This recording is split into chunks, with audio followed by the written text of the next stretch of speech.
ബ്ലോഗ്സിന്റെ പുതിയ വീഡിയോയിലേക്ക് എല്ലാവർക്കും സ്വാഗതം. നമ്മൾ ഇന്ന്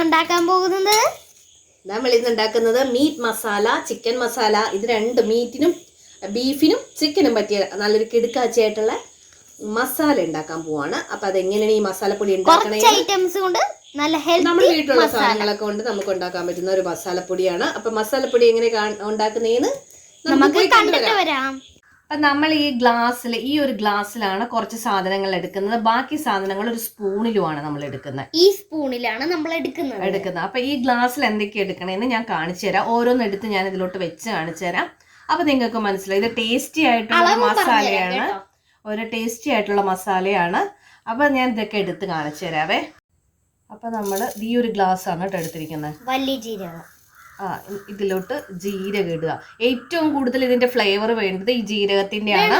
അപ്പൊ വേണ്ട, ഇപ്പൊ ഏറ്റവും കൂടുതൽ എടുക്കേണ്ട സാധനവും നമ്മുടെ ജീരകം തന്നെയാണ്. ഇതിലേക്ക് നമ്മൾ 2 സ്പൂണ് മല്ലിയാണ്, നമ്മുടെ മുഴുവൻ മല്ലിയാണ് നമ്മൾ ചേർക്കുന്നത്. ഈ ഇതിന്റെ 4 സ്പൂണാണ് ശരിക്കും ഈ ഒരു ഗ്ലാസ് വരുന്നത് കേട്ടോ. അപ്പൊ 2 സ്പൂണാണ് നമ്മൾ മുഴുവൻ മല്ലി ചേർത്തിരിക്കുന്നത്. അതായത് പൊടിക്കാത്ത മല്ലി അല്ലേ? പൊടിക്കാത്ത മല്ലി. ഈ ഒരു പകുതി ഗ്ലാസോളം നമ്മൾ പട്ട എടുത്തിട്ടുണ്ട്. ഒടിച്ചു നുറുക്കിയതാണ് കേട്ടോ. അല്ലെങ്കിൽ ഒരു 5 പീസ് വലുതെടുത്താലും മതി, നമുക്ക് ഉപയോഗിക്കാം. കിളിയുടെ നല്ല സൗണ്ട് ഉണ്ട്, ഡിസ്റ്റർബൻസ് തോന്നരുത്. ഏലക്കയാണ്. ഏലക്ക 1 സ്പൂണോളം ഏലക്ക വെക്കാം. ഏലക്ക ഇത്തിരി കൂടിയാലും കുഴപ്പമൊന്നുമില്ല കേട്ടോ. നല്ല ഫ്ലേവർ ആയിരിക്കും ഏലക്ക ചേർത്ത് കഴിഞ്ഞാൽ. പിന്നെ നമ്മൾ ചേർക്കുന്ന സാധനം ഗ്രാമ്പുവാണ്. ഗ്രാമ്പു ഒരു 1/2 സ്പൂണോളം എടുത്താൽ മതി. എന്താന്ന് വെച്ചാൽ ഗ്രാമ്പൂവിന്റെ ഫ്ലേവർ കൂടുതൽ നിന്ന ഒരു കുത്തൽ പോലെ ഉണ്ടാവും. അപ്പൊ നമ്മുടെ മസാലയ്ക്ക് ഒരു ടേസ്റ്റ് ഒരു ചീത്തൊരു ഇതിന്റെ ടേസ്റ്റ് മാത്രമായിട്ട് നമുക്ക് തോന്നും. അപ്പൊ നമുക്കത് ഇഷ്ടപ്പെടത്തില്ല. അപ്പൊ അത് കുറച്ചെടുത്താൽ മതി.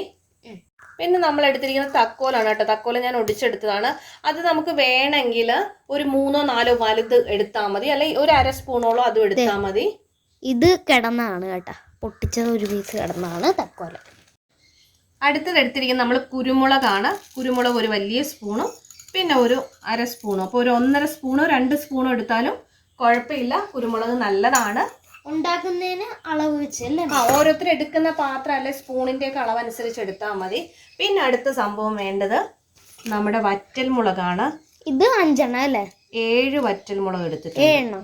വലുതാണെങ്കിൽ ഒരു 5 എണ്ണം ഒക്കെ എടുത്താൽ മതി. പിന്നെ നമ്മുടെ ജാതിക്ക് എടുക്കുക, അല്ലെങ്കിൽ തൊണ്ടെടുത്താലും മതി. ജാതിപ്പൂവ് ഇതെടുത്താലും മതി കേട്ടോ. ഇനി ബാക്കി സാധനങ്ങളൊക്കെ നമ്മൾ ഫ്രൈ ചെയ്തൊന്ന് ചൂടാക്കി എടുക്കണം. ആ ടൈമിൽ നമുക്ക് ബാക്കി ഐറ്റംസ് ഒക്കെ കാണിച്ചു തരാം. അപ്പൊ നമുക്ക് അടുക്കള. അപ്പൊ നമ്മുടെ ചീനച്ചട്ടി വെച്ചിട്ടുണ്ട്. ഇത് നന്നായിട്ട് ചൂടായിട്ടുണ്ട്.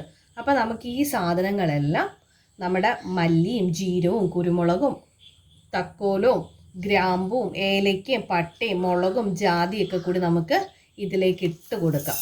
എല്ലാം കൂടി ഒന്നിച്ചിട്ടാൽ മതി. ഇനി ബാക്കി സാധനങ്ങളൊക്കെ ചേർക്കണം. അത് ഓരോന്നായിട്ട് കാണിച്ചും തരാം.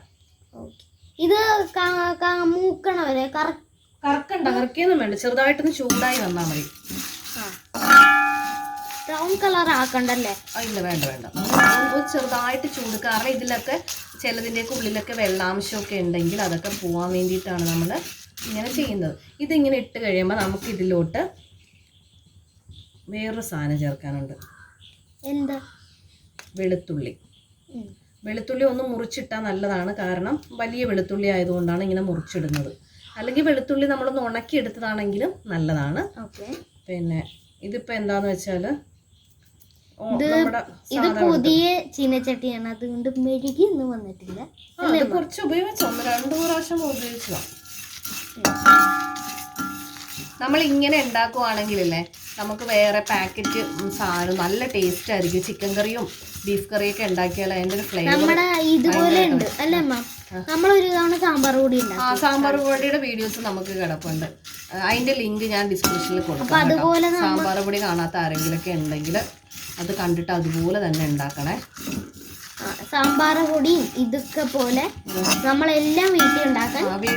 നല്ലതാണ്. എനിക്ക് ഇഷ്ടം ഇങ്ങനെ വീട്ടിലുണ്ടാക്കുന്ന സാധനങ്ങൾ വെച്ചിട്ടുള്ള സാധനങ്ങൾ ഉണ്ടാക്കാനാണ്. സാമ്പാറായാലും ചിക്കൻ ആയാലും ബീഫായാലും ഒക്കെ അതാകുമ്പോൾ നല്ല ടേസ്റ്റ് ആയിരിക്കും. നമുക്ക് ഓരോത്തിൻ്റെയും മസാല ഞാൻ ഇങ്ങനെ ഉണ്ടാക്കി കാണിച്ചു തരാം കേട്ടോ.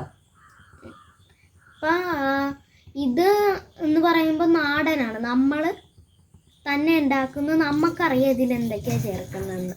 മറ്റേലൊക്കെ വേറെ എന്തെങ്കിലുമൊക്കെ ചേർത്താലും നമ്മൾ കഴിക്കണം, അത്രയുണ്ട്. നമ്മൾ അറിയേയില്ല. ഇനി നമ്മൾ ഇതിലോട്ട് ഇച്ചിരി കറിവേപ്പിലയാണ്, അത് ഒന്ന് വാഷ് ചെയ്തിട്ട് നമ്മളൊരു പേപ്പറിന്റെ പുറത്തിട്ട്, പേപ്പറോ തുണിയോ, തുണിയുടെ പുറത്തിട്ടായാലും നമ്മളൊന്ന് ഉണക്കി എടുക്കണം. അപ്പൊ ഇതൊക്കെ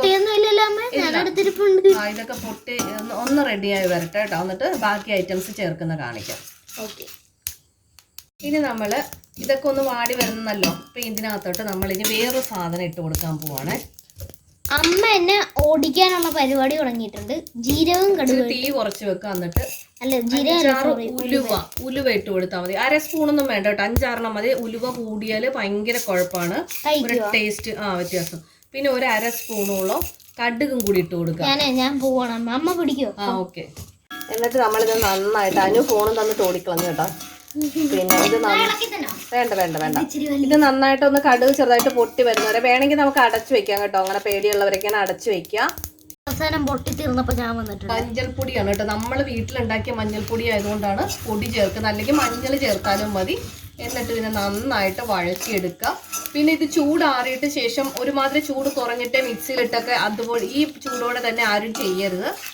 അപ്പൊ ഇനി നമുക്കിത് പൊടിച്ചെടുക്കണം. പിന്നെ മഞ്ഞപ്പൊടി ഇട്ടപ്പോ നല്ലപോലെ പുകയുണ്ട്. അതല്ല, അത് ചൂടിടിക്കുമ്പോഴാണ്. പിന്നെ ഇത് എന്താന്ന് വെച്ചാല് മഞ്ഞൾ വേണമെങ്കിൽ നമുക്ക് ചേർത്ത് കൊടുക്കാം. മുളകില്ലാത്തവരാണെങ്കിൽ, വറ്റൽ മുളക് ഇല്ലെങ്കിൽ മുളക് പൊടി ആയാലും ചേർത്ത് കൊടുക്കാം. ഇതിനി ഓഫ് ചെയ്തു കേട്ടോ, ഞാൻ ഗ്യാസ് ഓഫ് ചെയ്തു. ഇനി ഈ ചൂടൊന്ന് കുറച്ച് മാറട്ടെ, അതിനുശേഷം നമുക്ക് മിക്സിയുടെ ജാറിലിട്ട് പൊടിച്ചെടുക്കാം. എന്നിട്ട് കാണിക്കാമേ. മസാലപ്പൊടി അടിപൊളിയായിട്ട് റെഡി ആയിട്ടുണ്ട്. സ്മെല്ലൊക്കെ ഉണ്ടല്ലോ, നല്ല സ്മെല്ലുണ്ട്. ആ ഏലക്കയുടെ ഒരു പാത്രത്തിലോട്ട് മാറ്റിയമ്മ. ഇത് പാത്രത്തിൽ ഇടണെന്ന് വെച്ചാൽ ഇതിന്റെ ചൂടുണ്ടാവുമല്ലോ, നമ്മൾ മിക്സിയിൽ അടിച്ചതിന്റെ ഒരു ചൂട് പോകാൻ വേണ്ടിയിട്ട് ഈ പാത്രത്തിലോട്ടൊന്ന് ചെറുതായിട്ട് നിരത്തി ഇടുക. എന്നിട്ട് നമ്മളൊരു എയർ കയറാത്തൊരു ബോട്ടിലോട്ട്, ഒരു ചില്ല് ബോട്ടിലോട്ട് നമ്മൾ ഇട്ട് വെക്കുക. എന്നിട്ട് കണ്ടിട്ട് മണ്ണ് പോലെ ഉണ്ട് നമ്മുടെ പുളി, അതിന്റെ നല്ല ടേസ്റ്റ്. ഇതിനകത്ത് നമ്മൾ അധികം എരിവൊന്നും ചേർക്കണം. നമ്മൾ ചേർക്കുന്ന സമയത്ത് നമ്മൾ നോക്കിയിട്ടൊക്കെ ചേർത്താൽ മതി. ഇപ്പൊ കുഞ്ഞുങ്ങളൊക്കെ ഉള്ള വീട്ടിലാണെങ്കിൽ ഇത് മാത്രം ചേർത്തൊക്കെ ചിക്കൻ കറി ഉണ്ടാക്കി കൊടുത്താൽ, അല്ലെങ്കിൽ ബീഫ് കറി ഉണ്ടാക്കി കൊടുത്താൽ പിള്ളേർക്കൊക്കെ ഭയങ്കരമായിട്ട് ഇഷ്ടാവും. എനിക്ക് ഇങ്ങനെ നമ്മുടെ നേരത്തേക്ക് എനിക്ക് ഇഷ്ടമായിരുന്നു നമ്മുടെ പാക്കറ്റൊക്കെ നമ്മുടെ പൊടിക്കാത്തത് വാങ്ങിച്ചിട്ട് പൊടിച്ച് എടുക്കുക. ഇതിപ്പോ നമ്മള് മസാല ഐറ്റംസ് നമ്മൾ എറണാകുളമൊക്കെ പോകുമ്പോൾ ഇങ്ങനെ ഒത്തിരി വാങ്ങിച്ചിട്ട് നമ്മൾ 1-2 മാസത്തേക്കൊക്കെ പൊടിച്ചു വെക്കാറാണ് ചെയ്യുന്നത്. ലൂസ് വാങ്ങിച്ചിട്ട് ഇങ്ങനെ പൊടിച്ചു വെക്കും.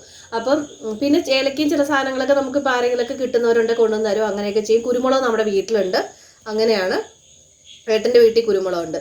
അപ്പം നമ്മൾ ഇതാണ് മസാലപ്പൊടി. അപ്പൊ ചിക്കൻ ആയാലും ബീഫിനായാലും നമുക്ക് ഈ മസാലപ്പൊടി ഉപയോഗിക്കാം കേട്ടോ. അപ്പൊ എല്ലാവരും ഇച്ചിരി വെള്ളപ്പായിട്ടാണ് കാണുന്നത് ആണല്ലേ, പക്ഷെ ഇതിൽ ഇച്ചിരി കളറുണ്ട് അല്ലേ, നല്ല ഡാർക്ക് കളർ ഉണ്ട്. അപ്പം ഈ വീഡിയോ എല്ലാവരും ഈ കണ്ടിട്ട് അതുപോലെ തന്നെ അല്ലേ ഉണ്ടാക്കി നോക്കണം. ഇതുപോലെ തന്നെ ഉണ്ടാക്കി നോക്കണം. പിന്നെ നമ്മുടെ സാമ്പാർ പൊടി. അപ്പൊ എല്ലാവരും ഈ വീഡിയോ ഇഷ്ടമെങ്കിൽ ലൈക്ക് ചെയ്യണം, ഷെയർ ചെയ്യണം, സബ്സ്ക്രൈബ് ചെയ്യണം. സബ്സ്ക്രൈബ് ബട്ടണിന്റെ തൊട്ടപ്പുറത്ത് കിടക്കുന്ന ബെല്ലൈക്കൺ പ്രസ് ചെയ്ത് ഓൾ എന്നുള്ള ബട്ടൺ ക്ലിക്ക് ചെയ്താൽ ഞങ്ങൾ അയക്കുന്ന വീഡിയോയുടെ നോട്ടിഫിക്കേഷൻ അപ്പോൾ തന്നെ നിങ്ങൾക്ക് കിട്ടുന്നതായിരിക്കും. അപ്പൊ അടുത്ത വീഡിയോ കാണാം അല്ലേ.